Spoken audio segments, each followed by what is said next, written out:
Për t'ju treguar ju se nuk po ju ushqeni mirë fëmijët tuaj. Në xhepin ku punoj, kam patur raste të shikoj fëmijë që ushqen mjaft mirë dhe prap kanë mungesa të këtyre minerale vitaminave për arsye dhe faktorë të ndryshëm. Le ta filloj me hekurin, sepse atje kam parë se shumë fëmijë është më e shpesht mungesa e hekurit. Hekuri është ai që çon oksigjenin në trup. Në momentin se mungon kjo gjë, fëmijët ndjen shumë të lodhur, nervozizëm, nuk kanë oreks ushqimi. Është njësoj si ajo makina pa karburant. Motori është aty, po pa karburant makina nuk ecën, nuk lëviz. Kështu është dhe mungesa e hekurit tek fëmijët. Zinku është shumë i nevojshëm për shijen e ushqimit.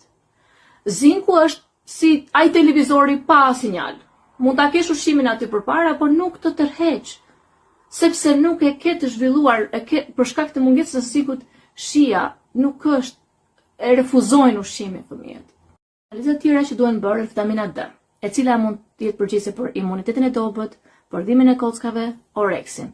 Vitamina B12, e cila jep nervozizëm, mungesë të përqendrimit të fëmija, plus dhe mungesën e oreksit. Pa magnez, trupi jonë është si gjithmonë në një stres të vazhdueshëm, në një alarm të vazhdueshëm. Nuk flejmë gjumë mirë. Nëse nuk flejmë gjumë mirë, sigurisht dhe oreksi ndikon për të mos pasur një oreks të mirë.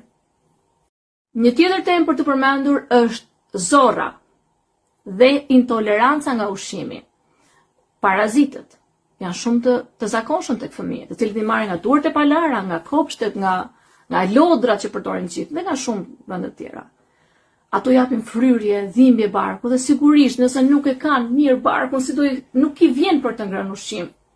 Prandaj rekomandohet bërja e feçeve atë analizave dhe për të parë dhe analiza për intolerancë, nëse kanë një